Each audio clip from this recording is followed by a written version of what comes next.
All right, well, I'm glad to have the opportunity to share a useful tool that might be helpful in your consulting interviews. So one of the things about consulting interviews is a lot of times they really heavily weight the case.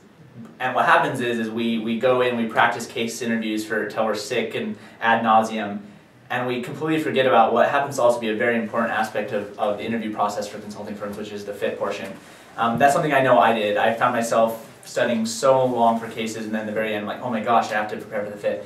And you know, as you get deeper in the interviews, the fit becomes more and more important, probably more than sometimes we think. So my general rule of thumb, which has been passed on to me through the wisdom of generations, is 80-20. So you should spend about 80% of your time focusing on the case, and then 20% of your preparation time focusing on your fit. And when you think about it, if you're spending a lot of time focusing on cases, that's a considerable amount that you should also be focusing on your fit portion. So I'm going to share a simple framework, as you can see on the board behind me, about just kind of sort of how to organize your thoughts and organize your preparation for the fit portion. So one thing about the fit portion of consulting interviews, especially with McKinsey, I can't say as much for other firms, but especially with McKinsey, is it's good to be able to have experiences or a repertoire of experiences to be able to draw from that you can talk about in a powerful way, and also in depth. Lots of times, you know, memories fade and details fade quickly. So, well, we might think we have a lot of compelling stories to tell, but when it gets down to the wire and you're nervous in an interview, you'll be surprised at the dearth of things you're able to recall. So it's very helpful to have a certain amount of stories laid out in advance. You've thought through the details, you've thought about what you were thinking, what other people were thinking, and you've written them out, and you have them ready to go in case they ask you in an interview. So one tool that can help you create that repertoire of stories to share is the impact framework. So the impact framework basically just gives what you'd say 6 buckets to put stories in. I recommend that you have 2 stories per bucket. And so the first thing is individual contribution. What you want to do is you want to think of a story in which you made an individual contribution to a team, to a group, whatever you were doing. So basically you want the story to convey that something you did directly had impact. So that's the first thing, individual contribution. Think of 2 stories and put it in that bucket. Then we have management. What this is kind of getting at is essentially a story that shows you're able to manage things, whether it be your life, a project, a group of people, show that you have delegation, follow-up skills, ability to hold a lot of things on your plate, whatever. So it's useful. Persuasion. This is basically, think of stories in which you have been able to persuade either a group of people or an individual to a particular course of action. What did you say? How did you understand them? What were your assumptions? You really want to dig out sort of how that happened and what your methods of persuasion were.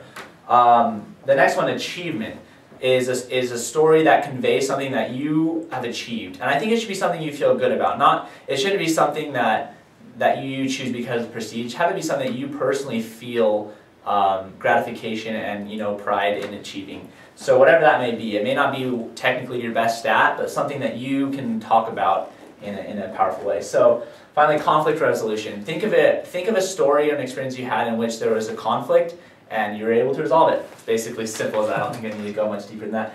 And then team player. This is basically, you want to show, because in consulting you're spending a lot of time on a team.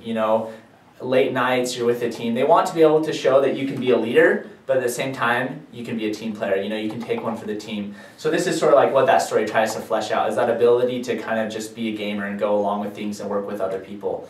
So those are 6 things. The reason why this is a nice, useful framework is you'd be surprised how many questions you can answer with a story from one of these different buckets, especially if you have 2 stories per bucket. So when I did my interviews, I had 2 stories for each of these categories, and I had more than I needed to draw from in every single question I got during several interviews. So it's pretty useful. One last word I'll say is, in sharing your stories, one thing that consulting firms always look for is your ability to be structured and logical in presenting information.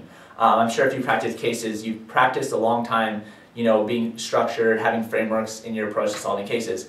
What happens a lot of times is people practice that, they do great at staying structured in their case, but then they throw it out the window when they tell their story for their fit interviews.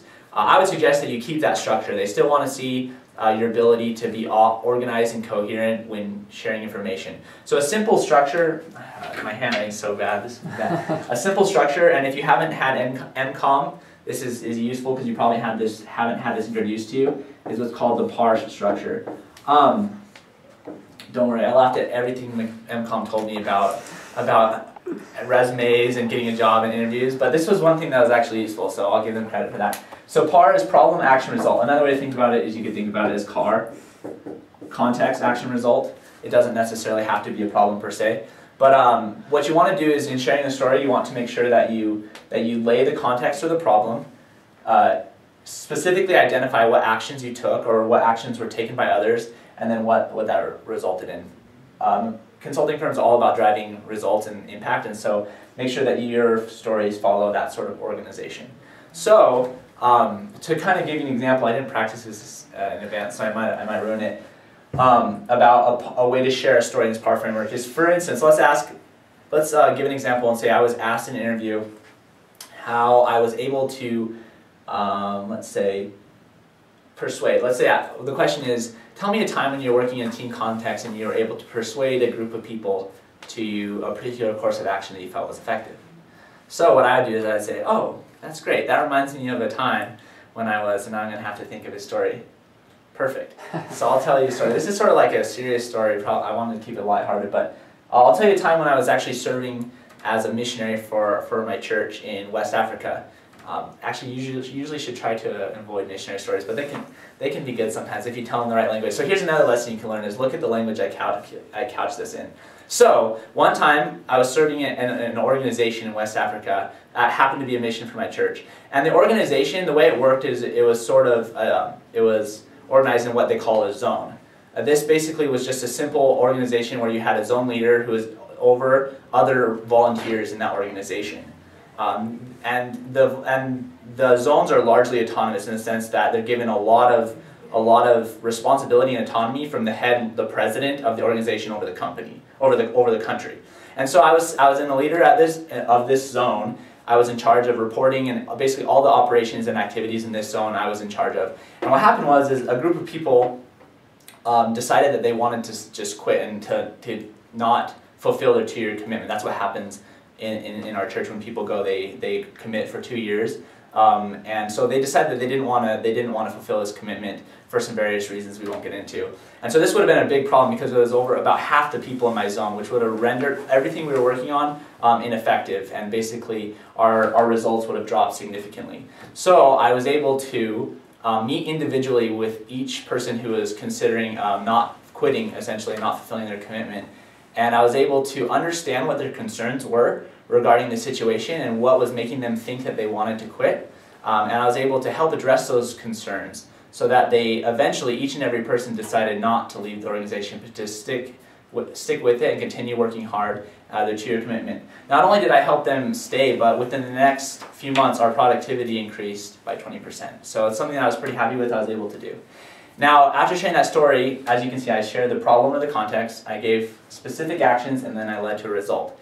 Don't be surprised if they'll ask you a follow-up question, and because they want to know more, they want to flesh out more details. So they might say, well, when you're talking to a person, how exactly did you get them to stick around? Or what concerns did they raise and how did you address them? So don't be surprised. They might dig pretty deep into some of the details. So when you're getting these stories ready, make sure to think through some of those follow-up questions they might ask.